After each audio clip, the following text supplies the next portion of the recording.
तो दोस्तों कभी आपके साथ ऐसा हुआ है कि आप रात के बीच में अचानक से डर के उठ गए और आपको ऐसा लग रहा है कि कोई आपके रूम में है, कोई आपको पैरों से खींच के लेके जा रहा है, कोई पर्सन है जो आपके चेस्ट के ऊपर प्रेशर बनाए रखा है, आप उठ नहीं पा रहे हो, आप अपने पैरों को नहीं हिला पा रहे, अपने हाथों को नहीं हिला पा रहे हो, आप कुछ बोलना चाह रहे हो, बोल नहीं पा रहे हो, आप बचाओ बचाओ चिल्लाना चाह रहे हो पर कोई आपकी हेल्प के लिए नहीं आ रहा है। तो आज हम बात कर रहे हैं इसी कंडीशन के बारे में जिसे कहा जाता है स्लीप पैरालिसिस। और इसको हम लोग एक्सप्लोर करेंगे साइंटिफिक, मेंटल हेल्थ पर्सपेक्टिव से, साइकोलॉजिकल पर्सपेक्टिव से, इनफैक्ट इवन स्पिरिचुअल थेरीज इसके बारे में क्या कहती है और आपको इस प्रॉब्लम के बारे में क्या करना चाहिए। दोस्तों मेरा नाम है गुरप्रीत सिंह महक लाइफ को, चलिए इस वीडियो को शुरू करते हैं। सो साइंटिफिकली ये कंडीशन कही जाती है कि जहाँ पे आपकी जो माइंड है, आपका ब्रेन सो रहा है और आपकी बॉडी अचानक से जग जाती है और आपके अंदर एक इनएबिलिटी होती है कोई भी एक्शंस करने की। आप टेम्पररली एक पैरालिसिस स्टेट में चले जाते हो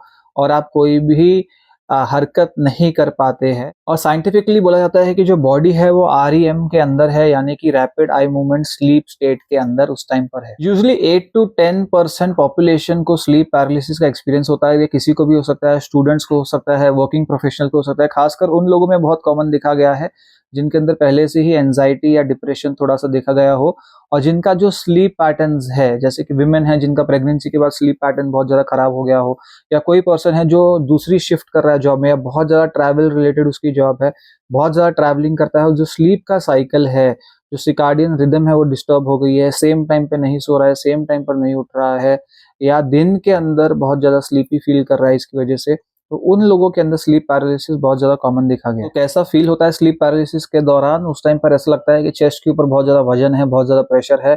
उठना चाहते हैं पर उठ नहीं पा रहे, भागना चाह रहे पर भाग नहीं पा रहे, हाथ पैरों को हिला नहीं पा रहे हैं, कुछ बोल नहीं पा रहे हैं, बोल रहे तो आवाज दबी दबी सी है, कोई शैडोई फिगर्स आपके रूम के अंदर है, या वो शैडोई फिगर्स आपको खींच के कहाँ पर लेके जा रहे हैं, या वो आपके चेस्ट के ऊपर बैठे हुए हैं, या आपको लग रहा है आपके ऊपर दबाव डाल रहे हैं, या आपका मुंह बंद करने की कोशिश कर रहे हैं, या आपको आउट ऑफ बॉडी एक्सपीरियंस का फीलिंग होना कि आपकी जो आत्मा है वो बॉडी से बाहर जा रही है, या कोई आपको और कोई डायमेंशन के अंदर, या और कोई यूनिवर्स के अंदर, या और कोई दुनिया के अंदर लेके जाने की, आपको खींच के लेके जाने की कोशिश कर रहे हैं। साइंस कहती है कि स्लीप डिप्राइव्ड लोगों में ये बहुत ज्यादा देखा गया है, या जिनको पहले से स्लीप डिसऑर्डर्स है, या न्यूरोलॉजिकल कंडीशंस है, या जेनेटिक कंडीशंस है। साइंस ये भी कहती है कि जिसका पास्ट अनरिजॉल्व ट्रॉमा है, या कोई ट्रॉमा के थ्रू वो पर्सन गुजरा है, या कोई पर्सन का लॉस उनकी फैमिली के अंदर हुआ है, या चाइल्डहुड में फॉर एग्जांपल उस पर्सन को बुलिंग हुई हो, या कोई भी एब्यूज या ट्रॉमा हुआ, उनके अंदर स्लीप पैरालिसिस ज्यादा कॉमन देखा गया है।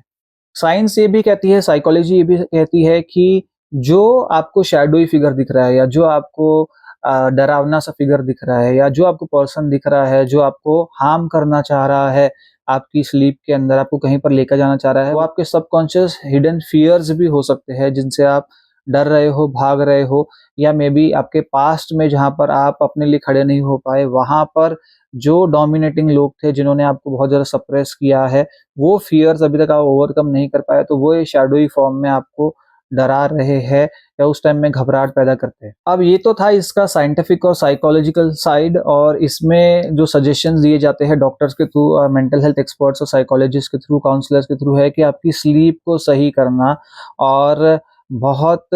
टाइम से सोना, टाइम से उठना, हेल्दी फूड कंज्यूम करना, स्लीप हाइजीन को बेटर करना, मेलेटोनिन प्रोडक्शन आपका अच्छा हो, इसके लिए डार्क रूम जो है अपने आप को एब्जॉर्ब करने देना, रात के टाइम पर मोबाइल फोन्स को, किसी भी तरह का रील स्क्रॉलिंग कंटेंट को सोने से पहले नहीं देखना, खास करके इस तरह का कंटेंट जहां पे आप पैरानॉर्मल एक्टिविटीज के बारे में देख रहे हो, या गोस्ट रिलेटेड कुछ कंटेंट कंज्यूम कर रहे हो, या उसके बारे में स्टोरी सुन रहे हो, इनको कंप्लीटली अवॉइड करना, स्लीप को सही करना। इनफैक्ट थोड़े टाइम के लिए स्लीप इंड्यूस करने की मेडिसिन अगर आपको डॉक्टर देता है तो उससे अपने साइकिल को ठीक करना, ये सजेशन साइंस दे सकती है। इसके अलावा CBT थेरेपी सजेस्ट की जाती है आपके जो माइंड के थॉट्स को लॉजिकली रिफ्रेम करने के लिए। पर स्पिरिचुअल एंगल को भी यहाँ पर देखते हैं, क्योंकि बहुत सारी स्पिरिचुअल थियरीज भी इसके बारे में बात करती है, और वो बात करती है कि शायद ये कोई एक अलग डायमेंशन के बारे में, या शायद ये चीजें रियल में आपके साथ हो रही है, या ये एग्जिस्ट करती है। पर इसको मैं आपसे इसलिए शेयर कर रहा हूँ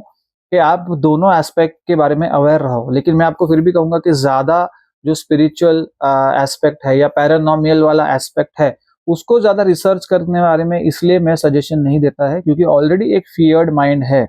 और उस फियरफुल माइंड में अगर आप इस तरह का जो थियोरी बिठा दो कि हाँ एक्चुअल में मेरे घर में किसी ने एंटर किया था, वो पर्सन मेरे अंदर एंटर करना चाह रहा था, या मेरी जो सोल है उसे बाहर खींच के लेके जाना चाह रहा था, या वो मुझे हार्म करना चाह रहा था, या वो मुझे वो किसी डायमेंशन में लेके जाना चाह रहा था, तो यहाँ पे उस पर्सन का फियर और 10x बढ़ जाएगा, चाहे अगर इसके अंदर थोड़ी बहुत सच्चाई हो भी। तो मेरा ये सजेशन है कि अगर आप साइंस और थियोरी और रिसर्च के दायरे में रह के काम करो, तो